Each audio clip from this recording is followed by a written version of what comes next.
So we're starting a new year, and I kind of wanted to make a quick little fun video of me kind of breaking down the bag I carry and all the stuff in it going into 2026. Starting off with the bag, it's the Moment Everything Sling. It's the 4-liter variant. Kind of getting a little bit into the details. It's like made of like a nylon ripstop material. It's really high quality feeling, really soft and kind of durable. The sling is just kind of like your normal like cotton-esque material, fairly soft, very malleable. The buckle is super easy, like to make wider or smaller. And then, yeah, it's a really quality bag. I bought it the beginning of last year, so back in 2025, 2024, like December-ish, I think, when it came out. Got it in the combo kit, so you get the 4-liter and the 2-liter. I don't really use the 2-liter, it's kind of too small for the stuff I do. But the 4-liter kind of fits perfectly, and I'll kind of go into that of everything I carry. The bag has 4 pockets. The rear one is kind of a security pocket. It's pretty small, but you probably put passports, cash, or IDs, just kind of keep it more hidden, kind of close to the body. I don't really use it, and I keep it pretty flat. Going to the front pocket has a little rain fold, kind of keep it out of the weather. I normally keep more camera oriented gear into this one, and I'll kind of go into that a little bit more detail of breaking down all the stuff I keep in this, but I kind of change it out. But these 4 items that we'll talk about are kind of like the fundamentals that I always keep in the bag. And the pocket itself is actually a pretty decent size and kind of accommodate all the stuff I have in it very well. First thing I carry is a couple of these lens wipes, having a little bit more moisture and something that's still delicate where you can do lenses or cameras or phones is really helpful. Next item up is a little more exciting. It's the SmallRigs multi-tool. It's a 7-in-1 little small compact multi-tool. It has a bunch of handy little bits. It has a couple hexes, a Torx, a flathead, and just kind of normal Phillips. It's one of those tools for me that I have it, and a lot of times I just forget about it until you need it.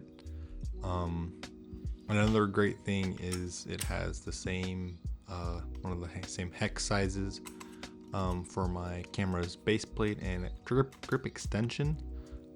So sometimes they do come loose a little bit, and having a way to tighten up on the spot and not worrying about it and remember to do it when you get home is very nice to have. And then just for other random things around the house, or you're off somewhere that you need a Phillips or a flathead.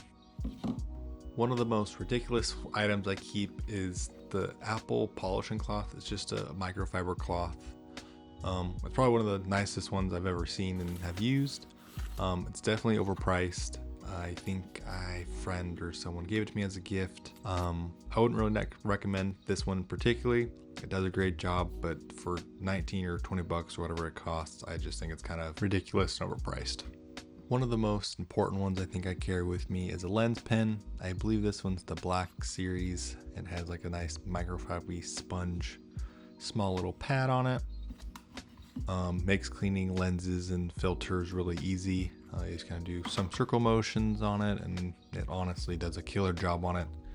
Highly recommend these to anyone that has cameras or GoPros or really anything that you want something a little more small, a little bit more precise to clean glass on.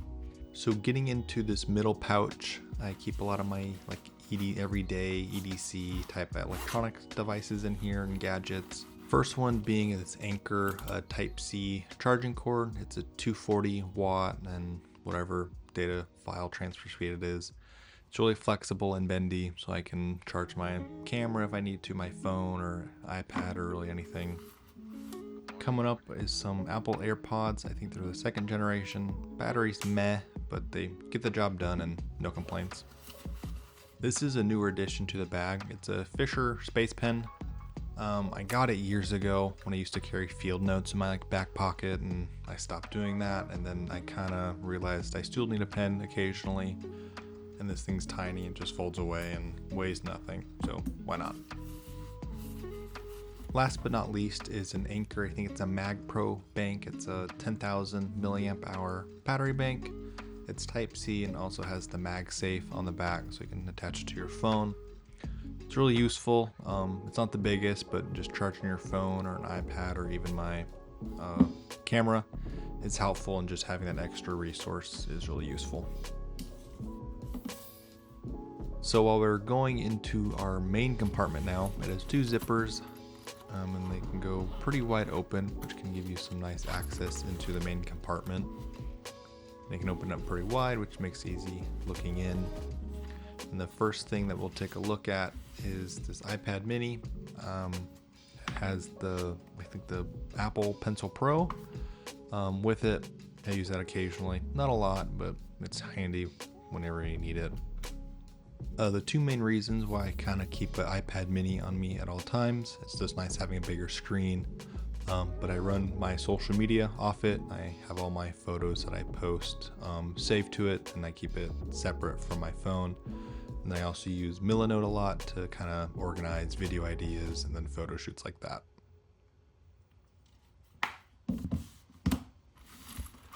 And finally, the camera is no surprise. It's the Fujifilm X-T5. I've had this guy for well over a year now. I've loved this camera, and I'm using a 23mm prime lens. It's just the f2. I've been looking at some pancakes, kind of slimmed down it a little bit, but this lens is just superb, and so I can't really complain. So talking more about the bag itself, the main compartment where I keep the camera and the iPad has a hard divider in between, which is nice. Even on the website you can put like a Nintendo Switch in there, I think, which is cool. And you do get that one divider. And then you get a lot of ample storage. And the layout of this bag I really do like. It's very versatile, and I'll kind of get that in the later part of the video, is where I kind of break down some of the loadouts or just ways I carry it depending on the situation itself. So it being all compacted in there, it fits nicely. The one thing I do have to say though is with the X-T5 having kind of viewer hump and it pushing against the iPad, it does kind of stretch the fabric out towards the top. But besides that, I have no issues running the setup, and maybe down the road that seam might tear apart a little bit more. So I grabbed a bunch of stuff I've carried in this bag, just like different loadouts and different situations where I had to change the main compartment. I just want to show you a couple of those just to show you how flexible and modular this bag is, and just how much stuff you can shove in it if you need to. So the first setup I want to talk about is definitely more film camera based. I have the Pentax KM. That's going in first, and you can easily slide it in. And then following it, we have the Olympus 35. Beautiful camera. I think it doesn't always work the best mechanically. I don't know what's wrong with it, but still love it. They fit nice and snug in there, and then you can easily put a couple rolls of film on top of them or in one of the other compartments. So this loadout or setup, I removed the iPad. I actually had to use this one recently for filming a different video that will be up later down the road.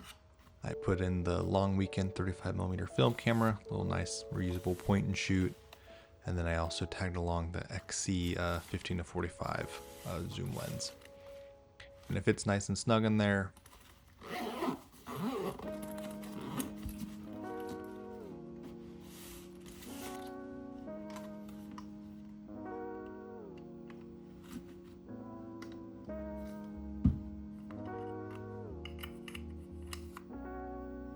so this kit and setup is definitely pushing this bag to its limits. Definitely not made for how much I put in this. I did use this a lot during the summer when I was doing a lot of rodeo work.